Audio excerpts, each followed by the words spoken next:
Well, good evening. Good evening, everyone. I'm really excited to be here to talk about my favorite subject, zero waste, especially with such motivated folks who are joining on this journey. I want to kind of give an overview of zero waste approach and planning that we're working with communities around the country, and then give you a little bit of a peek into what we're doing over in Delaware County. So here is just to let folks know, zero waste is an international movement. We have zero waste communities around the country and around the world. And one of the leaders in zero waste is the Zero Waste International Alliance, which has some national affiliates and organizational affiliates, that some of which you see here. I'm the president of Zero Waste USA, which is a 501c3 nonprofit whose mission is to inspire communities to embrace and achieve zero waste. And that's my volunteer job, as a lot of you here are volunteers. My day job, I get to work with communities on implementing zero waste programs, planning and implementing zero waste programs through my mission-driven consulting firm, Zero Waste Associates. So just to give everybody on the same page about zero waste, what is zero waste?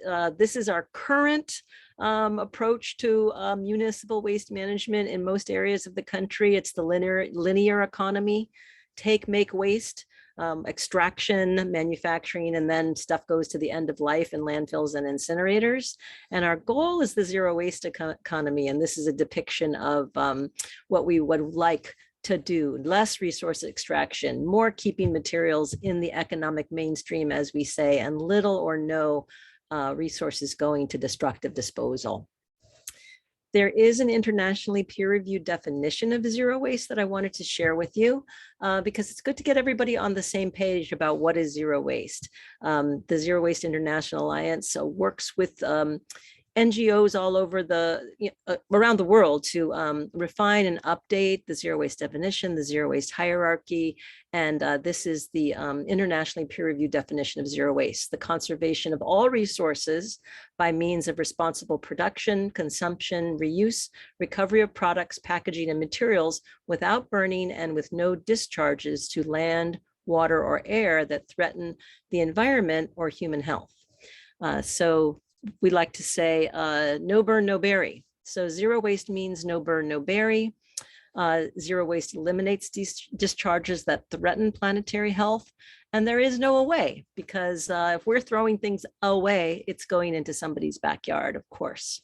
And nature is our model. We want to design our systems and our products and our packaging to be a part of that zero waste loop and get back into the economy.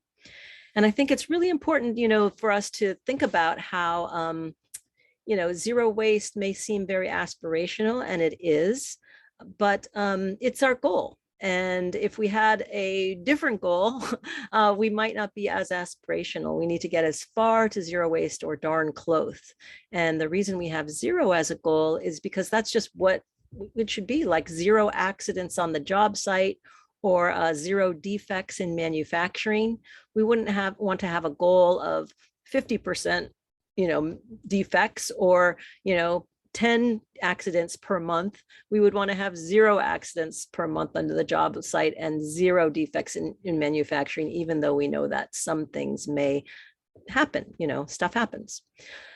Zero waste also focus on upstream redesign and waste reduction. And the reason that's important is because of this statistic. For every 1 ton of municipal solid waste that's generated, that we see, that goes to landfills and incinerators, there are 71 tons of upstream waste. So this is materials that are generated in your manufacturing, in construction, in extraction. 71 tons. That multiplier is why it's so important to reduce waste before it's generated. If we produce, a ton of materials and recycle and compost it, we've recycled 1 ton. But if we have reduced that generation of waste through source reduction, waste prevention strategies, we've essentially reduced 72 tons. So that's good math for us. Zero waste is also one of the fastest, most efficient, and lowest cost ways to reduce greenhouse gas emissions. This is from a study by the Institute for Local Self-Reliance, Stop Trashing the Climate. And the reason for that is because zero waste saves energy. And you can see, you know, if we recycle aluminum cans, that's 95% more efficient to recycle than to use virgin materials. So we know that by saving energy, we are reducing greenhouse gas emissions, and we have a really profound effect on the environment in that way. This is an image of the zero waste hierarchy. So I'll just spend a minute on this. At the very top of the hierarchy is that concept of rethinking and redesign, redesigning our systems, products, and packaging for that zero waste loop. And then we have reduce and reuse, which are still at the top of the hierarchy because we're reducing waste and we're reusing materials. And then pretty good, but not as good as recycling and composting. We do want to recycle and compost, very important to do that. But even more important, it's really to design our systems to be more efficient. And then, of course, you can see down at the bottom, we really do not want to see materials going to landfills and incinerators.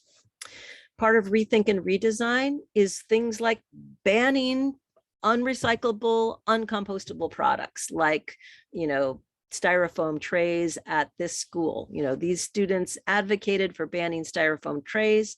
Instead, they got their school to buy a dishwasher and reusable trays, and that was a way of rethinking and redesigning their system for zero waste. Reduction is about thinking about the materials that we generate and how to reduce them from going to either recycling or composting. And this is an example of reducing wasted food by really planning what's in your refrigerator, planning what you're buying, and then making meals out of the leftovers so that we don't have to generate stuff for even if it's going to compost. And then reuse, very important. This is an example of deconstruction, where this crew is actually taking apart this building so that that lumber can be reused rather than just recycled.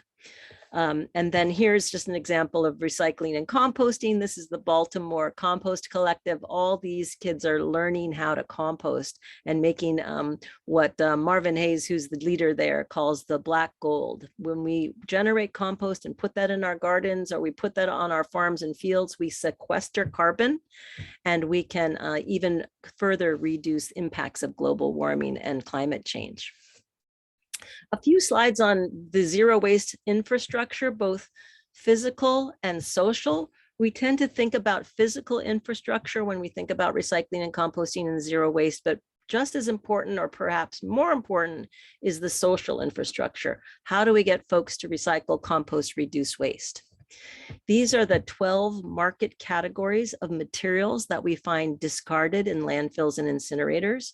Any characterization study, like a waste characterization study, these materials can be divided into these materials that can go to different products and processes. So paper, wood, soils, putrescibles, which means things that can rot like food, plant debris, textiles, polymers, which means plastics, reuse, chemicals, metal, glass, and ceramics. And ceramics means anything that's crushable, like concrete and asphalt, in addition to things like porcelain.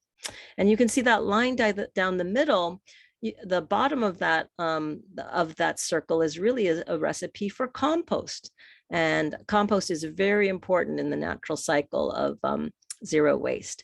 Half of paper can be composted. Things like, you know, tissues and paper towels and food soiled paper, pizza boxes, all of these kinds of things can go to composting. We tend to think about categorizing the physical infrastructure of zero waste into the market clusters for better understanding of how things flow. Paper and containers, organics, reusable items, very important, and special discards. And by that, we mean things like chemicals, household hazardous waste, and things like treated wood, ceramics, and soils that are handled separately from our normal MSW, municipal solid waste system. Picture of reuse, repair, and share. We visited the tool lending library there in Boulder, Colorado. Excellent. That was a great find. It's a picture of some reused beautiful sinks at Urban Ore in Berkeley. everyone should go on a zero waste tour across the country. And we love that part. Here's recycling. We're very familiar with that. There at the bottom is a drop-off center in Broomfield, Colorado. There at the top is Santa Monica's recycling processing system. Here's composting.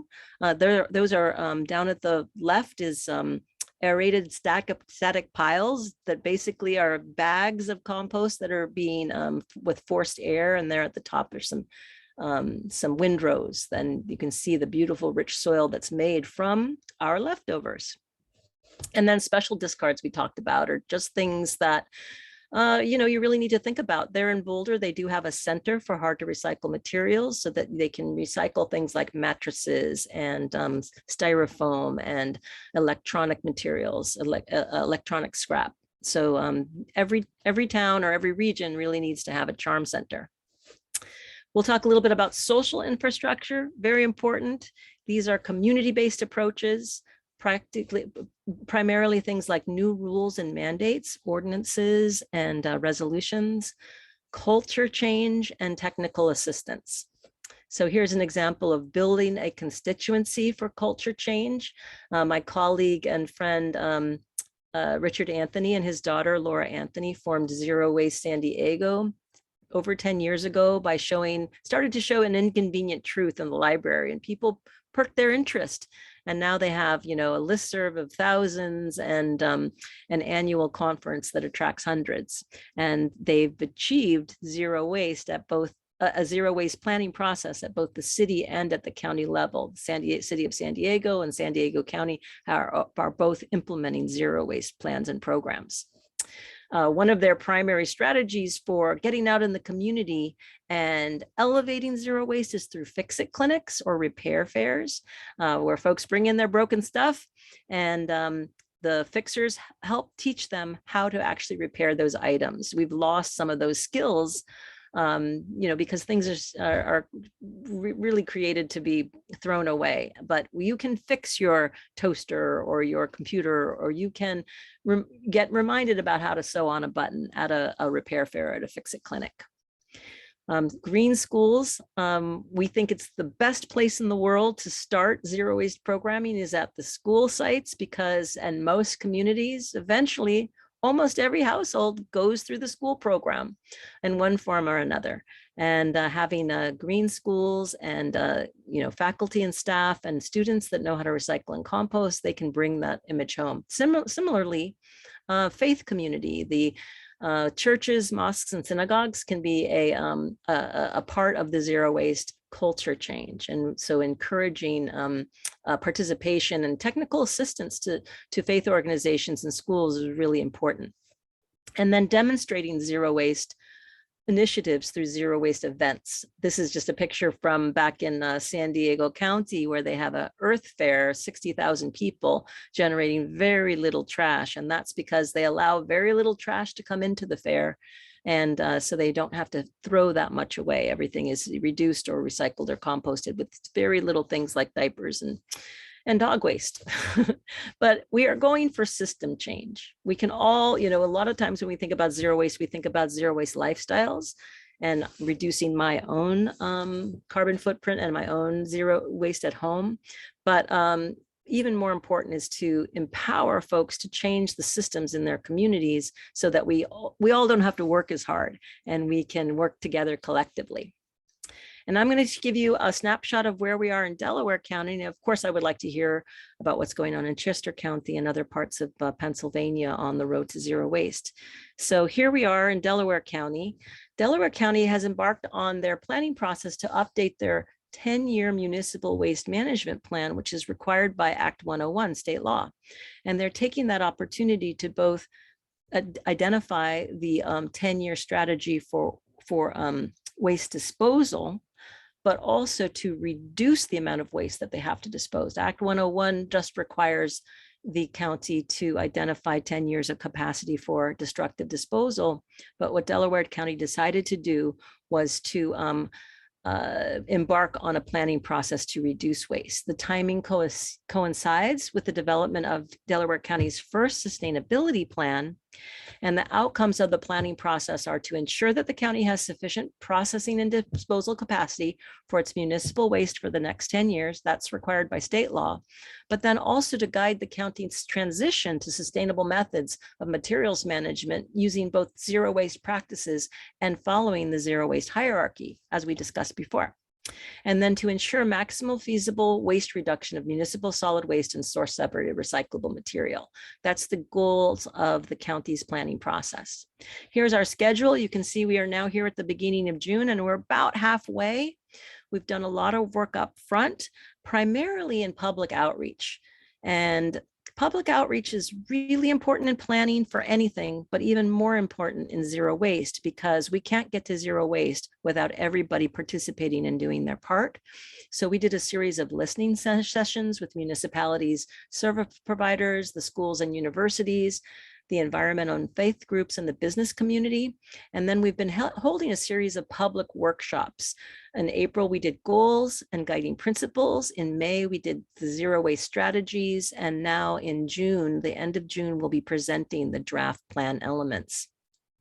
We have an advisory committee that's formed pursuant to state law, but also includes subcommittees from the county's sustainability commission to make sure that this planning process is in sync with the county's sustainability plan. This might be familiar to you. This is how things work in Delaware County. We have a waste management authority that is primarily responsible for the trash. Municipalities or private haulers collect municipal waste and they deliver them to transfer stations. And then this material is going to Covanta, which is a waste to energy facility in the city of Chester. There is an interest on the part of the county to move away from incineration as a primary means of managing discarded materials. So the county is looking to both reduce waste and then redirect the residual waste to county-owned, or I should say authority-owned landfill. Most municipalities provide residential recycling and yard trimmings or seasonal leaf collection, but the commercial and institutional generators receive recycling services from private haulers and some of the municipalities. So we have an issue in Delaware County of this circle of control and circle of influence. Most municipalities are able to directly control the residential households and small business programs, but don't really initiate control over the large businesses, apartments, and construction sites. And guess what? That's where most of the trash is generated. So this is an issue that we're dealing with in Delaware County in our planning process. Very quickly on the draft guiding principles, I think this was important to go through this process for Delaware County, both to think about what is the role of the county, what is the role of the Solid Waste Authority, and what is the role of the municipalities, but then also what is the responsibility for the institutions of the county, the nonprofits, faith organizations, and others, the community-based organizations. So the guiding principles include centering environmental justice, because we do have an environmental justice community in Chester that has been burdened with that waste to energy facility for many years, protecting public health and the environment, reducing waste, fostering a zero waste culture, strengthening zero waste jobs in the local economy. In other words, not exporting to other counties or other states the materials that we can use locally. And then improving transparency, communication, and accountability between all of the parties, the county, the authority, the municipalities.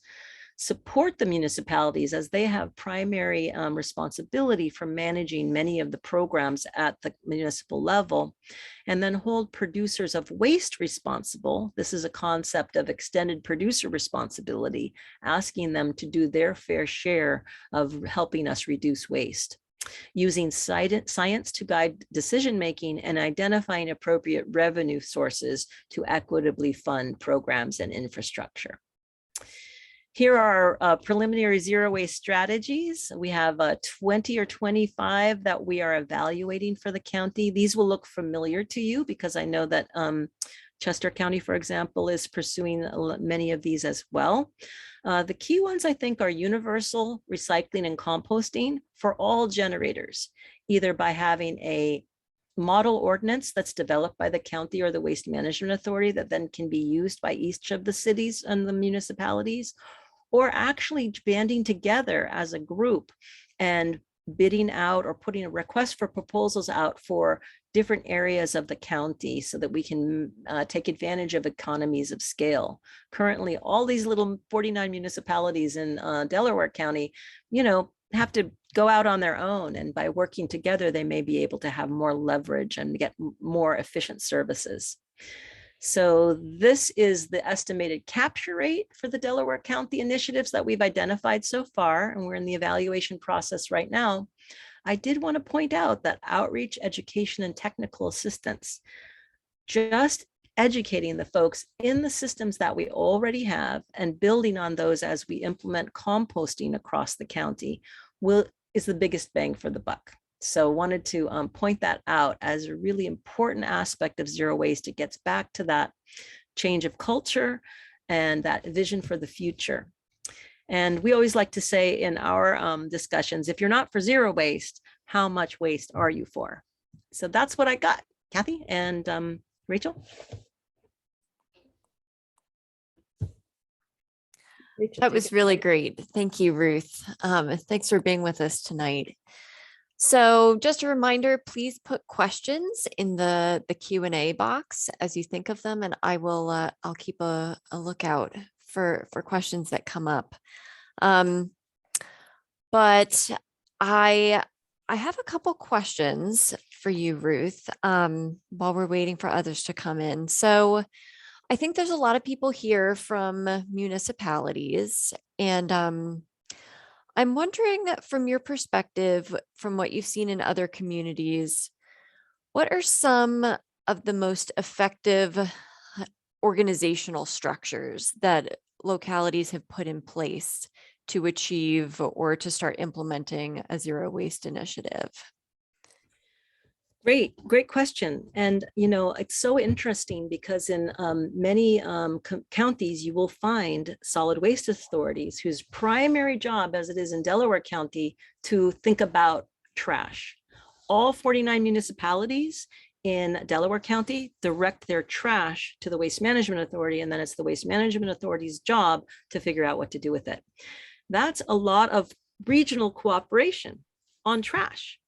Could we do the same regional cooperation to get compost infrastructure, to get recyclables processing, and to do outreach education and technical assistance countywide?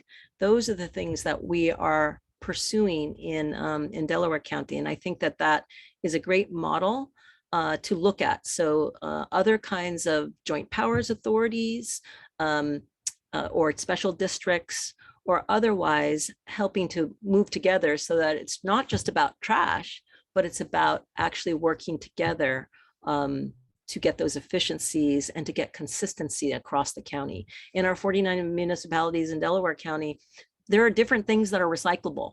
So that's weird, right? So one community may be able to recycle, number 5 plastic, and another one can only do number 2 or number 1 or something like that. Wouldn't it be better in Delaware County and maybe in other counties of Pennsylvania to have one standard that's across the county, that everybody has the same standards, so that when we do outreach and education and we go into the schools and the faith organizations, we can speak with one voice? I know that some of the counties have these programs at the county level where they are providing that outreach and technical assistance. But in order to have that consistency in one voice, it would be great if the municipalities could work together. So I think investing at the county level or at the sub-regional level, because, it may be that some areas of the county would have more affinity with each other. It might be more efficient to do a collection program over here, a collection program over there. Banding together through special districts or joint powers authorities, I think really can resonate, because that model has worked for 10 years of disposal capacity. Let's work on that for 10 years of organics management or outreach and technical assistance. So those would be my ideas. That makes a lot of sense. And I think that, this concept is probably relatively new for a lot of people. So using an old method that people are familiar with probably helps to ease things in a little bit more. So there's a question in the chat from Kathy, and this is something I've been wondering too. So we have a number of municipalities who are either implementing or thinking about implementing plastic bag bans. And this is just a very small part of zero waste. But I'm wondering what your thoughts are on that. Is it effective? Is it, should it be thought of as part of a bigger solution? What do you think? I think it's an excellent idea, but it's not enough because plastic bags, while they're very visible in the natural environment because they get blown around and they show up in our rivers and streams, or they blight our neighborhoods. And if you look at your own trash, you see a lot of film plastics, and just flimsy plastics and plastic bags. So it's very visible to people, but it ends up being a very small part of what is actually goes to the landfill or incinerators, especially by weight. Even by volume, because they're so thin and flimsy, it's just not a lot of stuff. So it's a great place to start. And I think it is a great way to educate people about reducing and reusing, because the alternative to banning plastic bags is not going to a paper bag, but to be bringing your own reusable bag. So I would always encourage in any bag ban, plastic bag ban, it was always accompanied with a paper bag fee or something like that, because it's not the case that we want to just transfer from one material to the other. We want to replace that with a reusable item. So I think it is a great way to bring a lot of attention to an issue and to raise awareness, but we can't stop there. We've got to go on and do those really other things that are in our trash, which turns out to be food scraps and then a lot of construction debris and other heavy things that we may not see every day, but are going to our landfills and incinerators. And when I say construction debris, it's not just concrete and asphalt, which don't go to the transfer station and don't go to the incinerator in Delaware County, but there's a lot of drywall and wood and other things that end up going through that transfer station. So Great, thank you. So we looked at the zero waste hierarchy, and at the top of the hierarchy was the rethink redesign part. And again, from a local government perspective, what are some examples of effective policies that really get at that top part of the hierarchy? Yeah, and a lot of these we need to do in cooperation with state and federal government. So I know that we heard yesterday, for example, that the state of Colorado recently passed an extended producer responsibility bill. This one was primarily focused on recycling and primarily focused on recycling of bottles and cans, but it's also something that can be done to actually redesign products. So sending the signal to the marketplace that we really want them to design products for repair and reuse.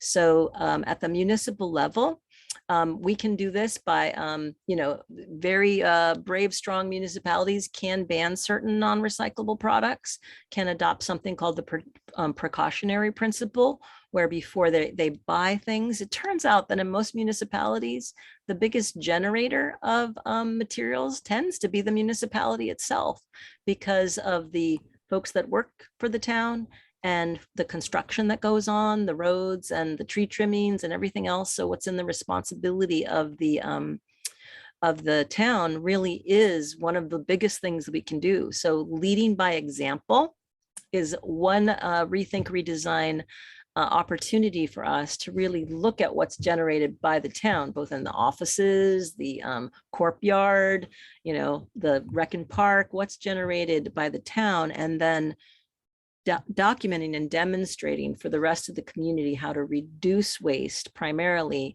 and then convert and then divert and recycle and compost the rest. So I think those would be some of the things that to look at. I do work with some municipalities that have adopted the precautionary principle, and what that just means is that in their own purchases, they are trying to avoid buying things that are not recyclable or compostable or are the least toxic alternatives. Thank you. All right, we've got a question from Melinda. She says, what can I as a private citizen or as an EAC member do to support this initiative? Yeah, well, thank you for being an EAC member. So I think with things like zero waste, it really all comes down to, you know, advocacy, right? So as a public citizen, as an individual citizen, and a representative of an EAC, you have a lot of power both to ask for changes at the municipal level, at the governing level. Ask, for example, next time it's time to look at the collection system, can we work together with some of our neighboring jurisdictions and get better bang for our buck? Can we do more by doing less? Can we work together to get the systems that we really want? I work with a municipality in New Jersey, and they kind of threw up their hands, and it's like, well, I don't think we can do this. We're going to have to wait until the county does something. And that was kind of a shame, because there is the opportunity for individual municipalities to work together rather than just waiting for the county or the waste authority to do that. And so as an individual member, not only can we practice zero waste at our homes and demonstrate that to our neighbors, but we can also advocate for that at the municipal level. We have a zero waste ambassador program in one of the municipalities that I work with. Across the city, there are 50 people who have identified themselves as zero waste ambassadors, and they make an effort of when somebody new moves into the neighborhood, they go and visit them, and they're the welcome wagon to say, hey, we hear we recycle and compost. Here's your compost bucket. Here's your list of recyclable materials. Do you have any questions for me? I just live around the corner. Come anytime and let's talk about it.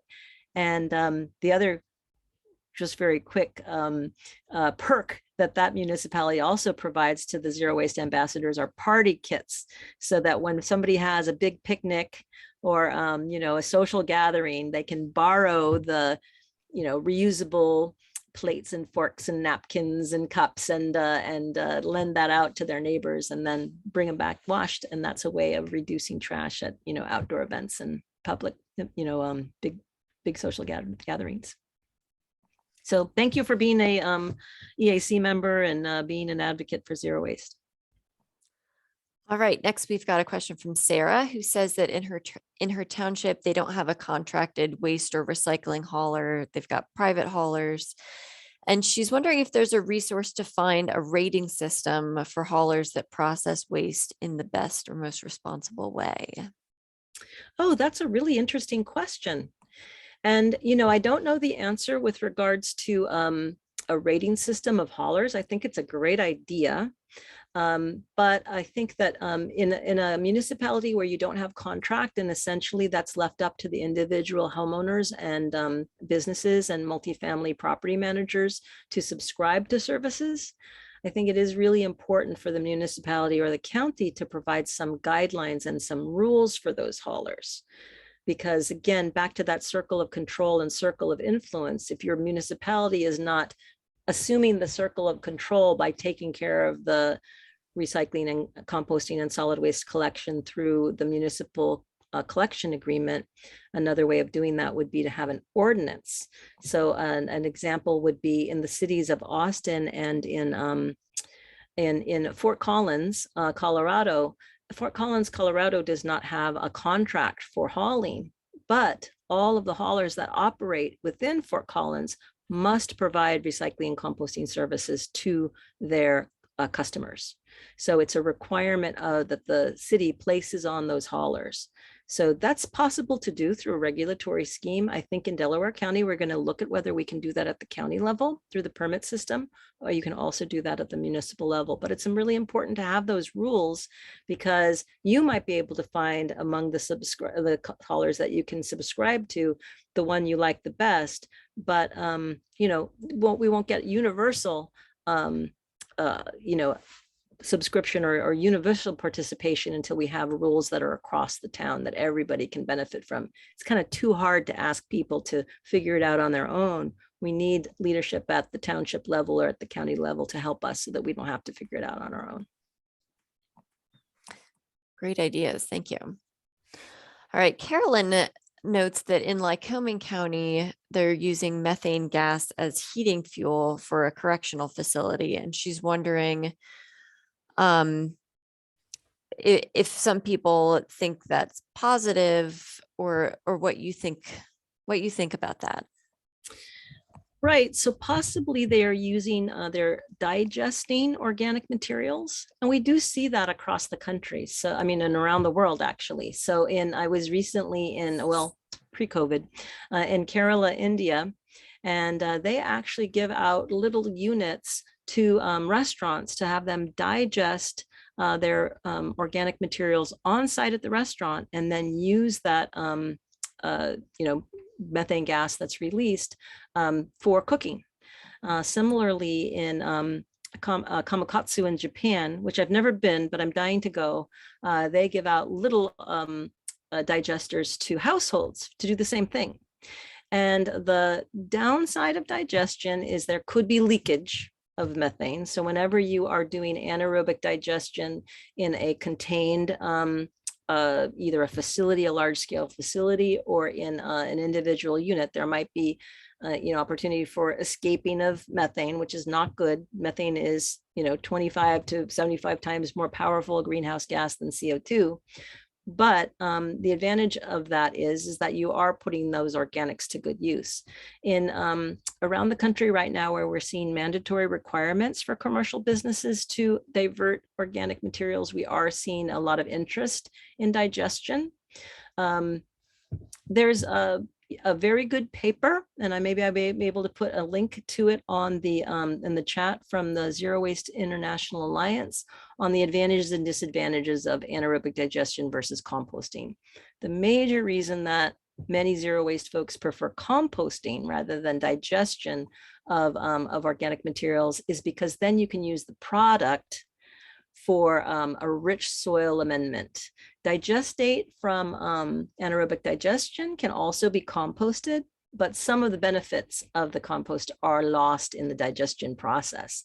So making that rich soil amendment, that black gold, as Marvin Hayes says, is really important to get that closed loop and to sequester carbon through application of compost on rangeland or farmland. So it's just a missed opportunity, I think, with anaerobic digestion.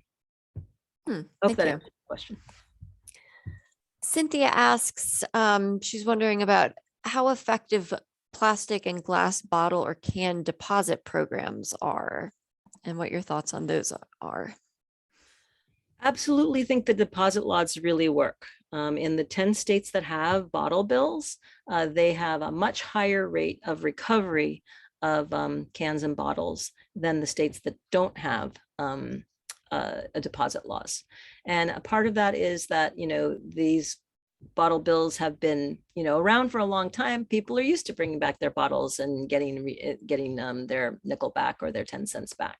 So there's a big advantage. Those bottle bills were really originally formed as anti-litter campaigns, but in the you know, in those states, there's still there's a more robust infrastructure for recycling because of that bottle bill. And the other really good thing about deposit systems is that when you have bottles going back to buyback centers or to drop-off centers, they tend to more often be made into new bottles. When we put glass bottles or plastic bottles in our curbside, they may go to a material recovery facility, all commingled, so the glass may break, and the use of that glass, it's more difficult to get that made back into a new bottle. And in some places that might be used as an alternative daily cover at a landfill, or it might be used, you know, in road base. So it might still be recycled, but it won't be made back into the bottle. So the best options for getting bottles made back into bottles are through buybacks and drop-off centers, and that's more likely to happen in areas that have a bottle bill. Quick note, Gallo, which is one of the biggest wineries in the world and in California, has recently signed on to a bill in the state legislature there to say we would like to add wine bottles to the bottle bill in California, which is a huge shock because for 30 years they've really resisted that. But the reason that Gallo really wants to see wine bottles on the bottle bill in California is because they need that glass, because they are also the biggest manufacturer of glass in California, glass bottles. So they need that glass back to be made back into bottles. And the curbside systems in California are not necessarily giving them that high quality glass that they really want to see. And the same thing is said, it can be said for, PET bottles. It's much more likely that they will be made into new bottles if they're through a buyback or a drop-off system. Interesting. Thank you. All right. And someone asks, how could the waste related to home renovations like drywall be eliminated? Yeah, so we are seeing a lot of innovation in this area. In Portland, Oregon, they had one of the first deconstruction ordinances, which requires all buildings that were built before 1940 to be deconstructed rather than demolished. And then a number of municipalities across the country are also making requirements of builders to recycle their building materials. And it turns out that surplus building materials are highly reusable. And there's a lot of surplus building materials out there in the world that go to recycling or go to landfill or incineration instead of going to build new households. And you know that we do have somewhat of a housing crunch in our, across the country. And so we could really use these building materials to be more effectively used.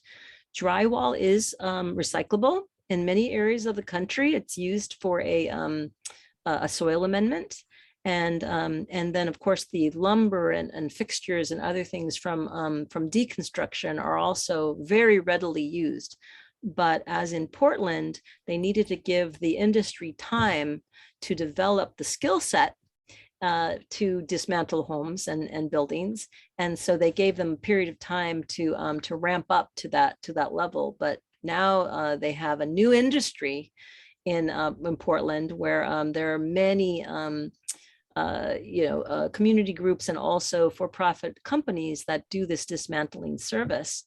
And it is a great opportunity for entry-level jobs to learn construction trades through deconstruction. So if you know how to take a building apart, you're also learning how to put a building together. And so it's a good trajectory for folks from those entry-level jobs to go on to those very highly paid jobs in construction. So it's a win-win. I heard a presentation by some folks in Philly a few weeks ago, and you may have heard about them, Ruth, but there's a nonprofit there who teaches people how to deconstruct, and then they go work at the demolition companies. And so the demolition companies they have that skill set then. But the nonprofit will take all of the deconstructed building materials as a donation. And because of the tax credit for the donation that the demolition companies get, they're basically able to make the price comparable between demolishing and deconstructing. And I thought, we need that in Chester County. But it's a great model. All right. So we've got a question from Susan. She says our EAC in a Chester County municipality is looking to do a single hauler ordinance. And the supervisors were concerned that a smaller local hauler may lose business if they can't compete with a nationwide hauler, or those large haulers are more able to accommodate the municipality's requests. And have you seen this before, Ruth? And do you have any comments for what might a fair strategy be to accommodate these smaller local haulers? Yeah, I totally understand the concern, and we've seen that concern in other communities. I give you the example that's probably not as relevant as it could be of the city of Los Angeles, which is giant, 4 million people. However, they they had 150 haulers that provided a commercial collection throughout the city. And they really wanted to get to a regionalized system. So they broke the city up into 11 different districts, but they reserved 3 of the districts for small haulers so that the small haulers could compete for that area. I think we're seeing something like that happening in New York City as well. And the idea is that they still wanted the efficiency of that single hauler and then spread out over, those 11 different districts, so that, so in Los Angeles, there are multiple haulers, not 150 anymore, but there are multiple haulers that provide service in these different districts, and some of the districts are reserved. So I think that it's an issue if you're one municipality. You should be very specific about what you want. And there would be things that smaller haulers may be able to give more customized ability to serve, but they may not be able to do all of the things that you want them to do. Some of the larger haulers, because they have more experience, for example, in recycling or composting, are able to do things. So another strategy is to allow for subcontractors. So you could say, this is a concern also for folks that have kind of boutique compost collectors. Right now we see folks that can do it on bicycles and go smattering to different households, collecting the food scraps. But once you want to go to a community-wide system, you might see less of a role for those boutique collectors. So I think it's important to identify other options, like, for example, the subconsultants, or allowing them to continue to provide those services to the commercial sector. So I think that, it obviously is a concern to displace the local haulers, but that was a concern in Fort Collins, which is why they did not go to the single hauler route. They did the ordinance route that said, basically, if you want to provide services in our town, here's what you do. And I just think we definitely have, in my area of the country, I live in the San Francisco Bay Area. We've definitely seen the smaller haulers being able to compete through innovation. So my town, Alameda, we have a small hauler. It's not a national, it's just a regional local firm that does our collection. And they've been able to compete with Waste Management and Republic and get services from other communities, because they're able to provide the services for a good price. And so that's always possible to do. So I think that give those folks a little bit of credit, get input on the design of the request for proposals.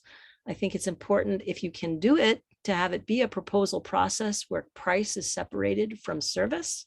This is kind of what we would consider a best practice. In the US EPA has a website that we supported, which was the Managing and Transforming Waste Streams tool. And in that tool, if you go online on the US EPA website, you can see some best practices for contracting. And one of them is really to separate the bid process, so that it's not strictly the lowest bid, it's the best service for the community. And so in a lot of municipalities, they will put it out to bid. The cost will be in a different envelope, and the proposal is ranked on service and quality. So that's another strategy, to rank the service providers based on their proposal and their services, rather than just strictly a low bid situation, and then taking the cost into consideration, but really leading with what you want, which is the best quality and the best combination of quality and costs. So those would be my ideas. All right. And then Shirley asks, just in general, it feels like we're like 20 to 50 years behind Europe in general on many things. And she's wondering what the Europeans are doing about waste reduction issues. Any exciting, inspiring things coming out of our European friends? Yeah, we look back and forth. We look to Canada, we look to Europe, we look to China and to South Korea. We look all over the world for models. My favorite model, of course, was Kerala in the state in India, which is a zero waste state. I mean, oh man, cool.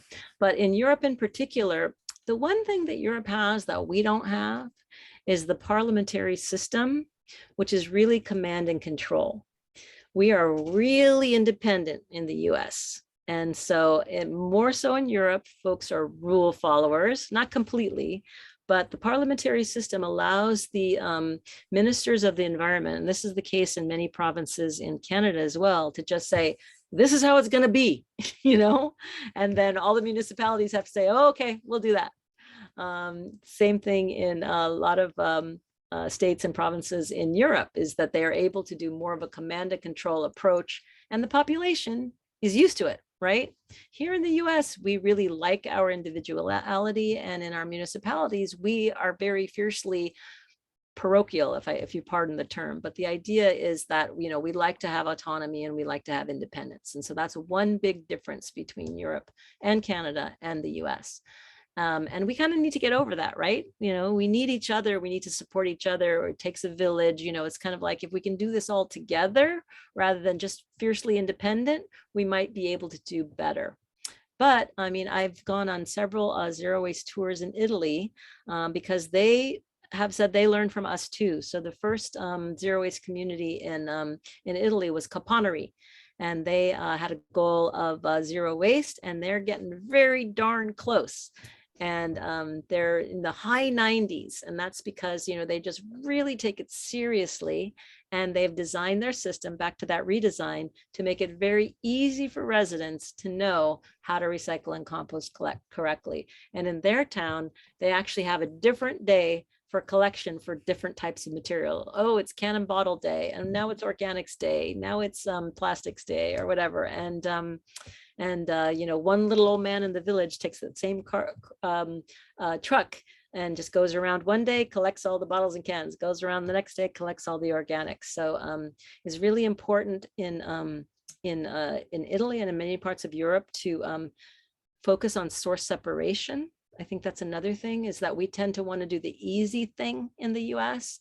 And hey, just throw it all together and we'll sort it out for you. So there's a big emphasis in Europe on source separation.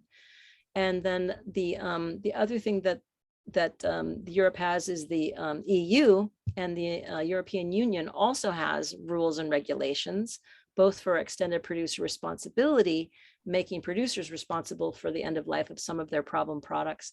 And then also there's a landfill directive that says you cannot landfill raw garbage. So you have to either incinerate it, which they're trying to resist, or you have to separate. So anyway, that's those are some of the things that Europe is doing that we are looking to them. And then there are many models that Europe has looked to us. So lots of inspiring stuff. So we've got time for one or two more questions, probably just one. I'd like to go back to a question that Kathy asked earlier, because I think it's important for this audience. And that's, are there any funding sources to start taking on some of this work, especially from a planning perspective, zero waste planning, education for residents, that sort of thing? yeah, funding is a big deal. And I think that, obviously there are many state grants. So those Act 101 or Act 102 grants, my colleague Alex Danovich is assembling all the grants that we're not taking advantage of at the municipal level in Delaware County. So that would be number one. Make sure you're getting absolutely all of the state grants, cross all those off your list. And then there is new money from the federal government. So as part of the infrastructure bill, there is more money for recycling and processing infrastructure. And some of that can include things like outreach and education to get the material to the recyclable or the recycling or the processor. What's really important about the federal monies is that you really do have to have all your ducks lined up, because once they send out the request for proposals, it's due pretty soon and you got to be ready to go. So having an idea of exactly what you want to ask for. The US EPA is holding a series of meetings on this infrastructure monies. The US EPA has also gotten a lot of funding through the federal government through their allocation, and they are providing more resources.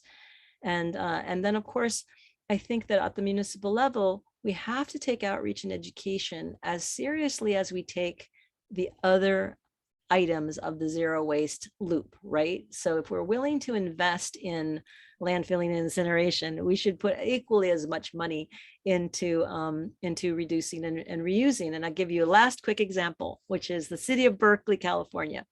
So this is also in managing and transforming waste streams. They have a salvager at their transfer station. So they are certified, they've been trained, they're not going to get run over by a machine, a big truck, but the salvager is contracted by the city to take materials that are reusable and resell them at their store. That's Urban Ore in Berkeley. And so they actually pay the salvager the same amount of money, $47 per ton, that they would otherwise pay the landfill to dispose of that same money. So it's a win-win-win, because not only does the salvager get the money from getting the material for reuse, they also sell that material, and it's things like building material or furniture or whatever. You would be just shocked that when you spend time at a transfer station, what people are throwing away, man. Not only do they get money for that, but then also the city saves money, because even though they're paying Urban Ore the same amount as they're paying the landfill, they save on the cost of transportation, which is another $50 a ton. So there's really opportunities to, once you look and you're incentivizing the right things, you can realize those savings, and then you can afford to do it. So we just have to envision it, focus on what we really want: waste reduction, recycling, composting. Try and invest as little as possible. We do need capacity for our residuals for the time being on the road to zero waste, but to the extent that we can really focus on that upstream and focus on that outreach and education, we should take it as seriously as we take all the other things. So thanks so much for the opportunity to talk to you guys. Thanks again for being with us. And I love that you left it on that inspiring note, inspiring our audience to just envision it and then do it. And I think these are the people who will do it. So I'll turn it back to Kathy for some last remarks. I just want to thank you, Ruth and Rachel, for helping put together this webinar. We will be sending out the recording, and if there's other people that have some questions, I'm sure we can pass them on to you. And I felt it was a great seminar, and I hope to be able, or webinar, and I hope to be able to send it out to other people. Ruth, this has been very helpful. Thank you so much, and thank you for your work. Thank you very much to both of you. And thanks everyone for coming to our webinar. And next week will be composting. So I hope everybody signs up for that one too. So thank you very much. Great. Have a good evening, everyone.